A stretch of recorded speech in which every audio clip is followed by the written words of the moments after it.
Ladies and gentlemen, welcome back once again to Simple Truths with the Bald Man. Again, I'm your host, Pastor Jared, and in case there's any question, I am the Bald Man.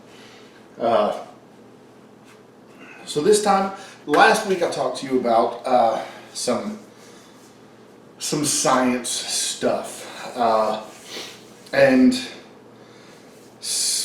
it wasn't the most interesting subject. I talked a lot about scientific method and a lot of build up to some videos I want to do in the future. And I told you last week I wasn't real sure if I was going to come back to it weekly or if there was going to be some time in between. Well, I am going to go ahead and go into the next segment of that this week. Again, not positive the next week's going to be on the same topic, but after starting on it last week, I just kind of got caught up in it and wanted to move forward and get into the next step of it because I find it interesting. Hopefully, you'll find this week more interesting than last week as well, just because I realize definitions and scientific method and all that stuff for most people is not the height of excitement, but hopefully this next segment will be. And what I want to get into here, the main question that I want to talk about here is, not yet. The things I want to talk about through these videos, and it's not going to be an extensive, every question answered kind of a deal. That would be very complicated, and that's kind of not what we're about here. But things I want to talk about through this series is do the naysayers have it right? How strong is the evidence for those who have theories that seem to disprove God? That goes with evolution, that goes with the age of the earth, goes with, did dinosaurs and man occupy the earth together, things like that.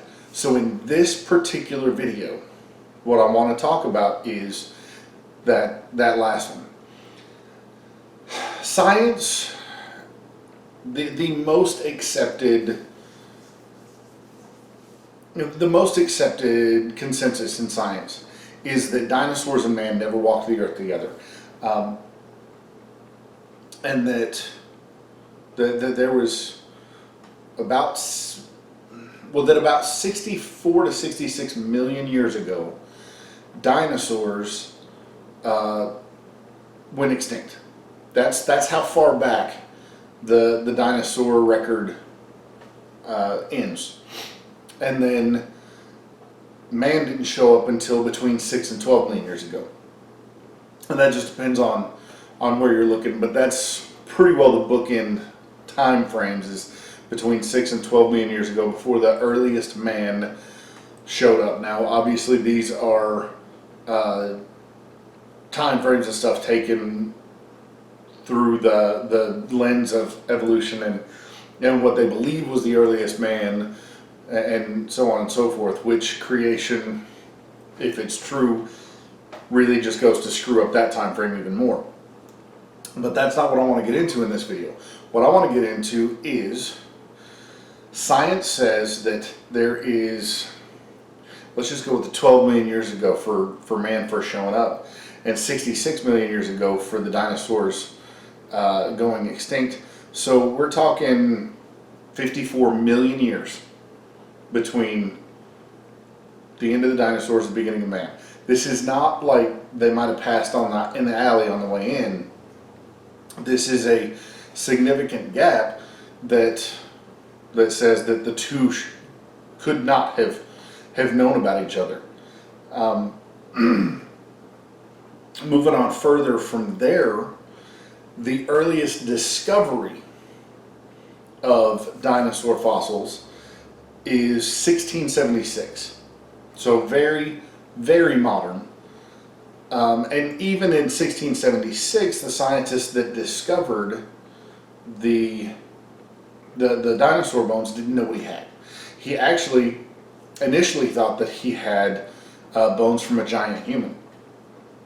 It wasn't until sometime in the late 1700s to the early 1800s that dinosaur bones were found and actually attributed to what they actually were, and understood to be giant lizard type creatures. So man did not know that dinosaurs existed, that there was such a thing as dinosaurs from 12 million years ago when we first showed up until let's just go with 1700. So 400 years ago when we first identified them.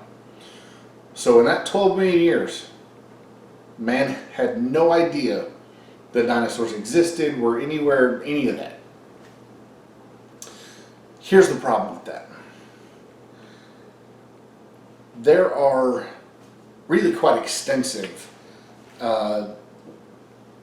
examples of cave drawings and carvings and things like that of artwork by prehistoric man, by people that existed well before 1674. Was that my date? 76, whatever. People that existed well before the 1670s, and they depict things in their drawings and their historical record, which again, cave drawings, and there's a temple system down in Cambodia that has a carving, a very intricate carving of something that looks a whole lot like a stegosaurus. Now people have decided now that it's actually probably a rhinoceros, and the plates that go across its back all the way from the back to the front that look remarkably like the skeleton of a stegosaurus are just artistic flair by the person who carved it or whatever. Something that's not evident in the other carvings. I mean, there's some artistic flair, there's some bordering and things like that, but the same type of artistic flair is not present in those other in those other carvings. Some of the cave drawings that have been found have been debunked. They've gone back, like there's I don't remember where it is, and I'm going to give you some links too, so you can look at some of this stuff yourself. But there's one famous cave drawing, and I don't remember where it is, but it depicts what looks to be probably a brontosaurus, maybe brachiosaurus, that style of large four-legged, big tail, long sweeping neck, that kind of a dinosaur. Well then, and the thing about it is, it's not just that it's drawn there, but there is sediment and crust and stuff that has settled in on top of it and in the cracks of the rock around it, that further suggests that it is truly from ancient man and not a modern hoax. Because that's the first place that everybody has gone to when they determined dinosaurs and man could not have co-inhabited the earth together, and so any of these cave drawings, carvings, any of that have to be a hoax. So one of the first things that had to happen is there had to be some significant evidence that these things existed and were actually as old as they were. And there have been some stories of like figurine carvings of dinosaurs and things that the person who found them later admitted, I forged those. But in several instances, you get these drawings and these carvings that show obvious signs of age, that show that the aging process is the same as everything else around them. And so it really just kind of debunks the whole idea that, well, this is planted, this is modern evidence planted to look like old evidence, stuff like that, because because of that aging process. So then what happens? Well, in this one particular instance,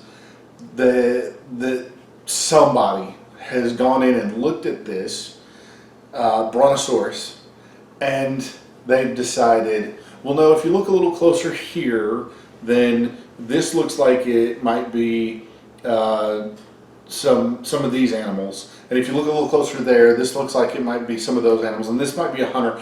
And over time, it all just kind of faded together. Oddly enough, the other drawings around it did not suffer that same kind of degradation as they aged. But this particular drawing, because it was exposed to the elements and stuff that the others were too, this one degraded. And so it's actually 3 or 4 different drawings that all just kind of melded into one and just so happen to look like a brontosaurus. Some of the other things that have been that have come out,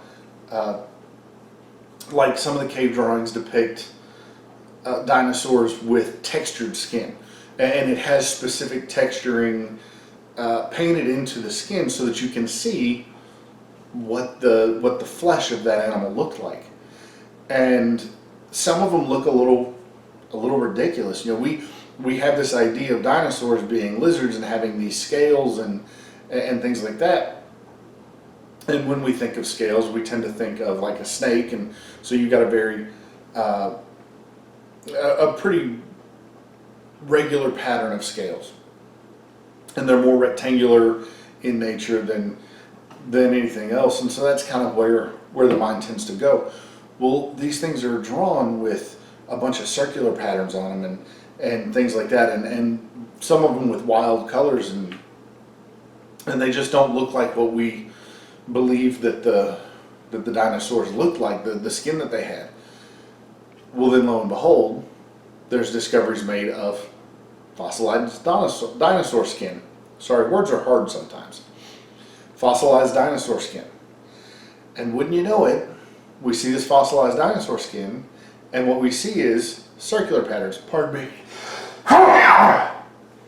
So sorry about that. But what we see is, in a lot of cases, these circular patterns. It's more of a skin than it is a scale structure. And so all of a sudden, oh, look at these cave drawings actually are pretty accurate. And I bring all this up so that I can ask the question, if dinosaurs were extinct 66 million years ago, and man didn't come on the scene until 12 million years ago, but man did not discover dinosaur remains until 300-400 years ago, then how did these 1,000-year-old, give or take, you know, depending on which community you're looking at, how did these 1,000-ish-year-old cultures have cave drawings and stone carvings and all this stuff? How did they have that? How did they come about that? Now, some people have suggested that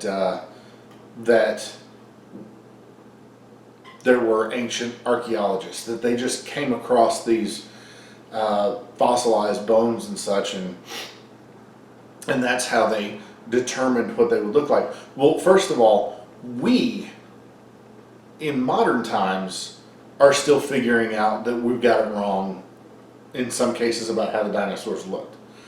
With all the modern tools and all the modern processes we have, we're finding out that we don't know, that we have mistaken a lot of things in how we think that the dinosaurs looked. And we're going to accept that without any evidence of it, because there's never been any evidence that there's ancient archaeologists finding these things, but without any evidence of it, we're going to just assume that these ancient humans dug up entire skeletons, assembled them for no reason, because I mean, we're talking about civilizations that were surviving. They weren't living in the decadence that we are. They're just surviving and hunter gatherer and all that. But for some reason they decided to assemble these things and then go a step further and figure out what they looked like and then paint them on cave walls, because that the whole cave drawing dynamic certainly fits in with a society sophisticated enough to mount an archaeological dig and determine what the skin of these bones would have looked. I mean, you see the problem, right? The whole idea here is critical thinking, and something that a lot of these people with these theories don't seem to use. They don't seem to employ their own critical thinking. Okay, we've got an ancient cave drawing society, and they are going to go on an archaeological dig and find dinosaurs and erect, old bones and figure this stuff out, and then crush some berries and paint the cave walls. Yeah, that's the theory. Honestly, what all this says to me is that the Earth is not as old as we believe it is, and there's some things I'll point out in my other videos to support that. But the first thing that we have to see here is that the gap between man and dinosaurs was not nearly as big as what it's said to be, and I don't think existed at all. I believe everything was created at the same time, and the reason that we don't see dinosaurs anymore is, well, I think there's a lot of reasons that we don't see dinosaurs anymore.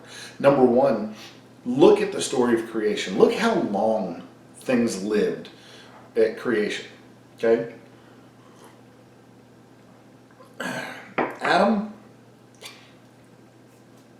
Adam lived, oh goodness, now I'm gonna mess myself up. Adam lived somewhere between 700 and 900 years. Methuselah, the oldest man in the Bible, lived 950 some years, I think, well over 900 years. There was a guy named Jared in the early Bible that lived to be 500 plus years old, I think. Noah was 600 and something years old. People in those days lived to be much older than they live now. Well, if people lived that old, it's a fair assumption that the animals probably had the ability to live to that age too. Now look at the biology of a lizard. A lot of lizards never stop growing. So if you suddenly got a 900-year-old lizard, it stands to reason that 900-year-old lizard's going to be a big something or other. You know what I'm saying? So that's one aspect of why perhaps we don't see dinosaurs any more than we do now, because things don't live as long now as they used to. Number two, when we became meat eaters, when human beings started eating meat, what are we likely going to target except things that can feed families and villages? That's what we do now. We raise cattle because cattle are large and they yield a lot of meat. The Native Americans, they hunted bison because bison are large and they have a lot. They were dangerous. They were insanely dangerous to hunt, but they were sought after by the Native Americans because they fed a lot of people. So you've got these lizards out here that are these giant multi-ton lizards. It stands to reason that that's what you would hunt. Then there's, goodness, I had another point and I've lost it at the moment. But then there's the dwindling population. Maybe they're not extinct. Maybe they are still among us. I mean, look at Loch Ness. Everybody, well, not everybody, but there's been a long history of the Loch Ness Monster sightings and things like that, and it's been debunked, and it hasn't been debunked, and well, this photo's not real, but we still don't know. And what's to say that there's not? And Loch Ness is not the only place that this has happened. There's actually dozens of sites around the world that claim the same thing as Loch Ness. Loch Ness just got all the press. There's reports up to about 200 years ago, give or take, of dinosaur activity in parts of Africa that man just doesn't really exist. That it's been seen, but man doesn't exist there, doesn't live there, doesn't inhabit that area. Why? Why do we assume that they can't be out there somewhere?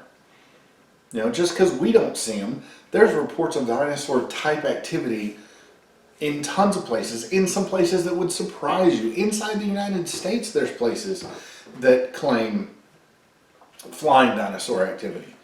To this day. It's just that it's rare and we don't see it that much. You know, does Nessie exist? I don't know. Is it possible? Absolutely. Does Bigfoot exist? Maybe. It's possible. We have not covered everything. We don't know nearly as much as we think we do. But I want to go back and I want to actually take a biblical look at what I believe is dinosaurs in the Bible, being described in Scripture. And the two things that I'm going to pull are from Job. But that's certainly not the only places that they're mentioned. It's just where they're described the best. First, I want to go to Job chapter 40. And this is where we get a description of what is only referred to as behemoth. Now we know behemoth means big, large, imposing. And so we see God talking to Job and he talks about behemoth. Now there's been a lot of speculation that behemoth was probably a hippopotamus, because there's things in there that say it's not frightened by the turbulence of the Jordan River. There's the description of its bones and its limbs, and I'm going to read all that in a second. But that seems to be the most commonly accepted explanation is behemoth is a hippopotamus. Listen to this.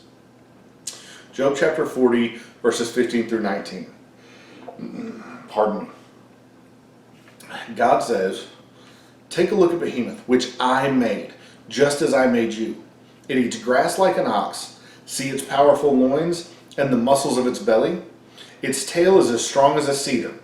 The sinews of its thighs are knit tightly together. Its bones are tubes of bronze. Its limbs are bars of iron. It's a prime example of God's handiwork, and only its creator can threaten it." Now, bones are tubes of bronze. Limbs are bars of iron. The muscles of its belly. Okay, I can see how all that could be attributed to a hippopotamus. But a hippopotamus does not have a tail like a cedar. Matter of fact, the hippopotamus has a tail. It barely even has a tail. But this says its tail is as strong as a cedar. And in some translations it says it swings its tail like a cedar. Neither of those is a hippopotamus. Period. Sorry, they're just not. And then going a little further with it, God says, and only its creator can threaten it. Now I'll admit, there's not a whole lot of things on earth today that a hippopotamus would be threatened by. I get that. But back in those days, everything was fair game when it came to hunting. Everything was fair game when it came to feeding your family, feeding your village, whatever. These guys, I mean, David killed a lion and a bear with a rock, with a slingshot. You know, so you've got an animal that no one can threaten. I'm sorry, I don't think a hippopotamus is big enough to not be threatened by man. But we're talking about an animal here that God says no one can threaten it but me. I think that's way bigger than what a hippopotamus is. But we'll go on, because Leviathan is also mentioned in Job chapter 41. Now again, it's suggested that Leviathan is a crocodile, a whale, or a snake. I'm just going to read the description real quick and then we'll talk about it. And like most of 41 talks about Leviathan, I'm just going to read a couple of scriptures that, there are a couple of verses that seemed most pertinent, and then I'll talk about some of the other ones. But starting in verse 31 through 33, Leviathan makes the water boil with its commotion. It stirs the depths like a pot of ointment. The water glistens in its wake, making the sea look like white, or making the sea look white. Nothing on earth is its equal. No other creature is so fearless. The picture in my head when I read this is of something that is moving the waters of the sea so violently that the sea boils. That the whole, that big, huge areas in the sea are just agitated to the extent that,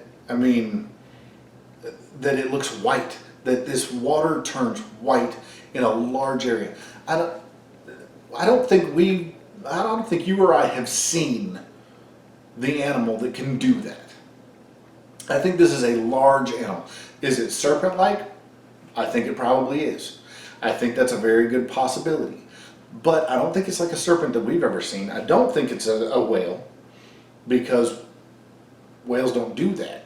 Whales don't act in that way.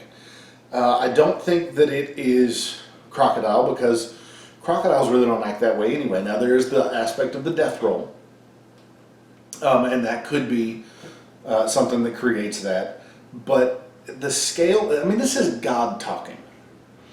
This is God himself talking, and he's talking about this in grand scale. I don't think anything that we know can do something in a grand enough scale to get God to talk about it like it's big like that.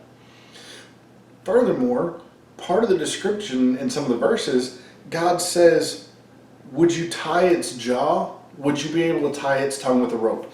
With a crocodile, yeah. Yeah, you could, because they don't have a lot of power for opening that jaw. Their power is in closing it. And I figure they knew that even then. So, crocodile, it's kind of out of the water. Whale doesn't act the way that this suggests. And Leviathan is credited with sinking ships and with being a force to be reckoned with being a sea monster that people were afraid of. I don't think a sea snake really does that unless it is a huge, huge sea snake. Guys, we're talking about dinosaurs in the Bible. We're talking about dinosaurs in the recent past, in cave drawings, in carvings, not 66 million years ago, not separated by 50-some million years from man. We're talking about dinosaurs, man, on Earth, same time, living together, might even still be somewhere around today. Now I know that it might sound crazy, but look at the evidence. And I'm going to put some links on here so you can go look at it, and there's plenty more than what I'm going to put. You can research this for days. But the evidence is out there that suggests that we live together. We did, maybe we do. It was not as separated and sterile and such a huge gap as what's been suggested. So I'm going to leave it there for now. We're going to come back another time. Like I said, it may be next week, it may not be, I'm not sure. But we're going to come back another time and we're going to look at a couple other aspects of just why I don't believe in it.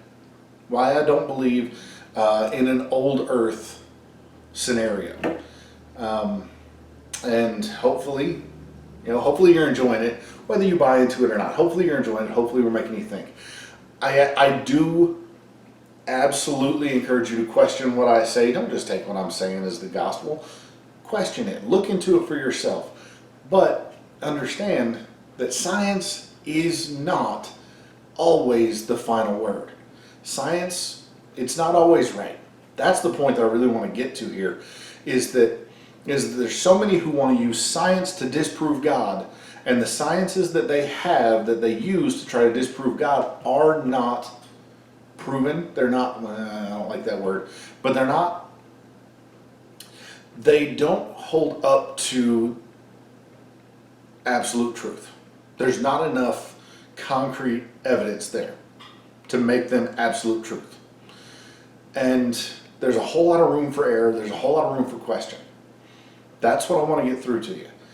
And in the meantime, y'all take care of each other and be blessed. I'm praying for you, and we'll be back next week with whatever we come back with next week. Email me your suggestions. Let me know your questions, and we'll see you here in about a week. Take care.